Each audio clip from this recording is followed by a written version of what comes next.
दोस्तों, आज की कहानी है एक विधवा औरत को अगर प्यार करने वाला पति मिल जाए तो उसकी जिंदगी। कहानी पसंद आए तो वीडियो को लाइक और सब्सक्राइब जरूर करना। उस शाम पहली बार राजीव के घर वालों से मिलकर अंजू को अच्छा लगा। उसके छोटे भाई रवि और उसकी पत्नी सविता ने अंजू को बहुत मान सम्मान दिया था।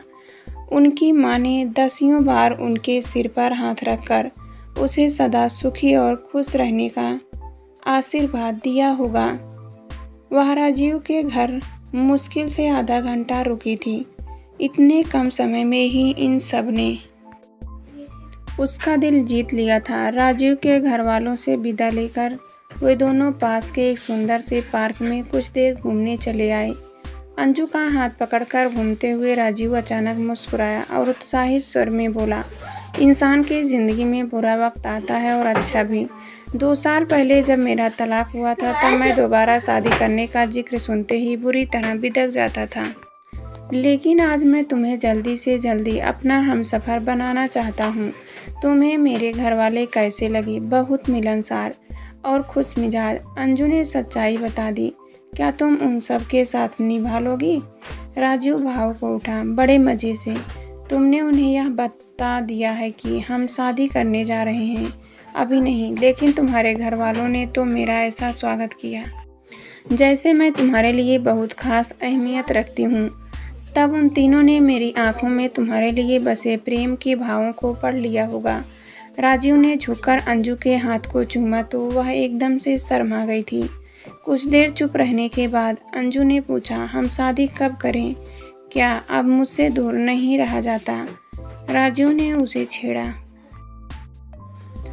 नहीं, अंजू ने जवाब देकर शर्माते हुए अपना चेहरा हथेलियों के पीछे छिपा लिया। मेरा दिल भी तुम्हें जी भर कर प्यार करने को तड़प रहा है जाने मन।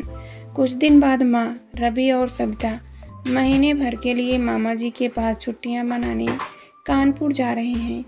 उनके लौटते ही हम अपनी शादी की तारीख तय कर लेंगे। राजीव का यह जवाब सुनकर अंजू खुश हो गई थी। पार्क के खुशनुमा माहौल में राजीव देर तक अपनी प्यार भरी बातों को से अंजू के मन को गुदगुदाता रहा। करीब 3 साल पहले विधवा हुई अंजू को इस पल उसके साथ अपना भविष्य बहुत सुखद और सुरक्षित लग रहा था। राजीव अंजू को उसके फ्लैट तक छोड़ने आया था। अंजू की माँ आरती उसे देखकर खिल उठी। अब तुम खाना खाकर ही जाना। तुम्हारे मनपसंद आलू के पराठे बनाने में मुझे ज़्यादा देर नहीं लगेगी। उन्होंने अपने भावी दामाद को ज़बरदस्ती रोक लिया था।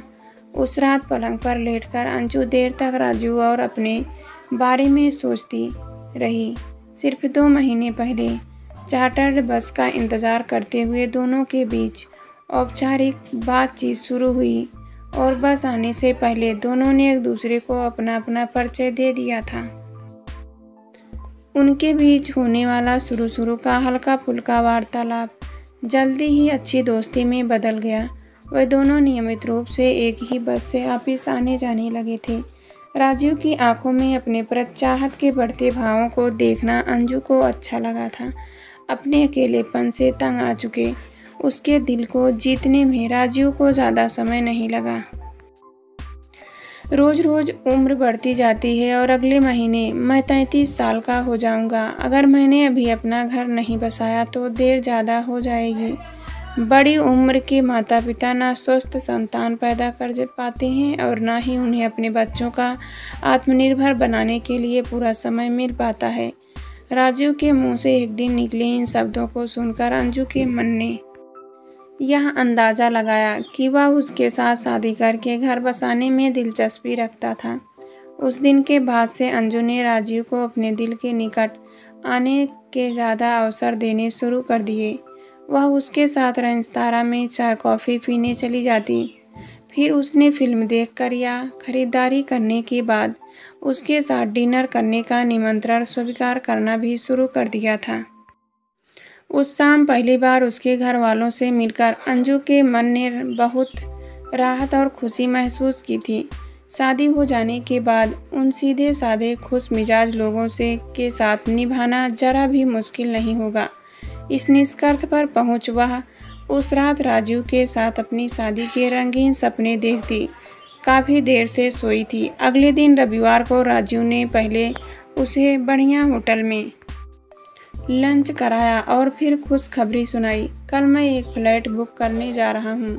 शादी के बाद हम बहुत जल्दी अपने फ्लैट में रहने चले जाएंगे।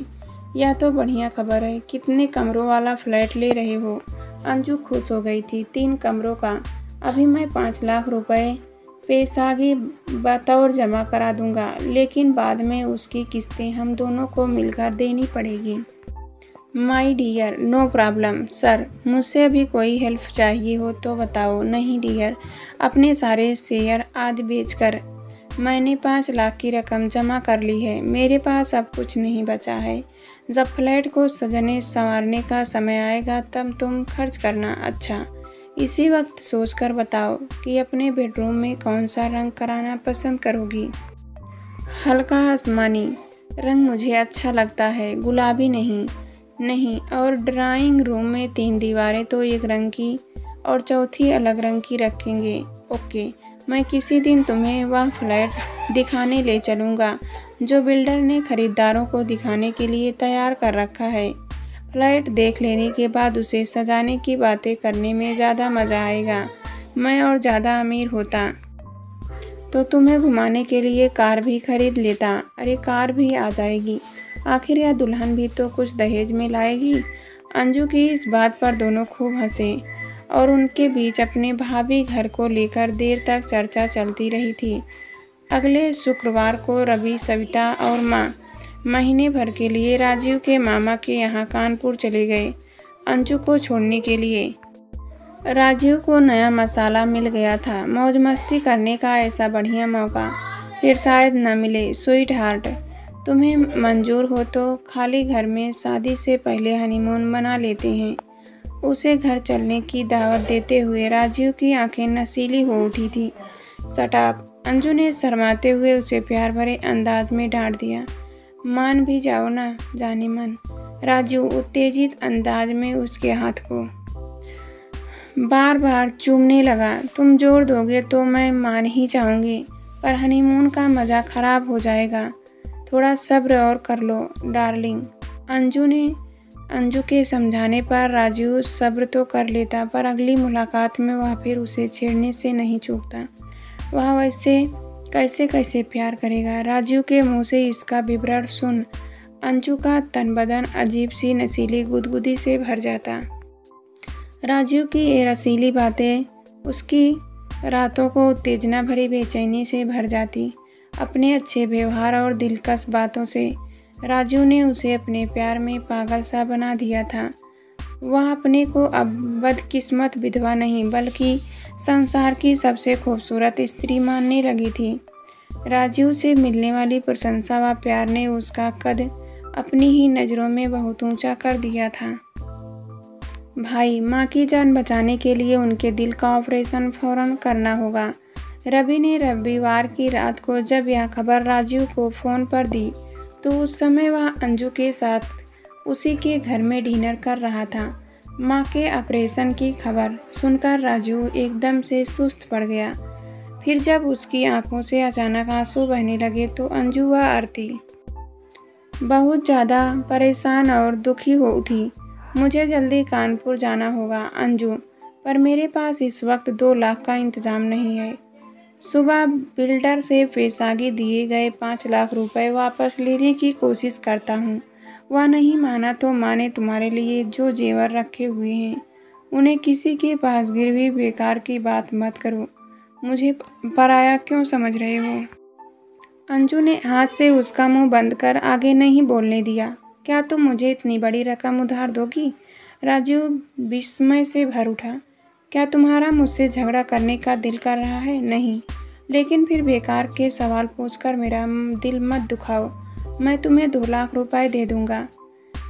जब मैं तुम्हारी हो गई हूँ तो क्या मेरा सब कुछ तुम्हारा नहीं हो गया?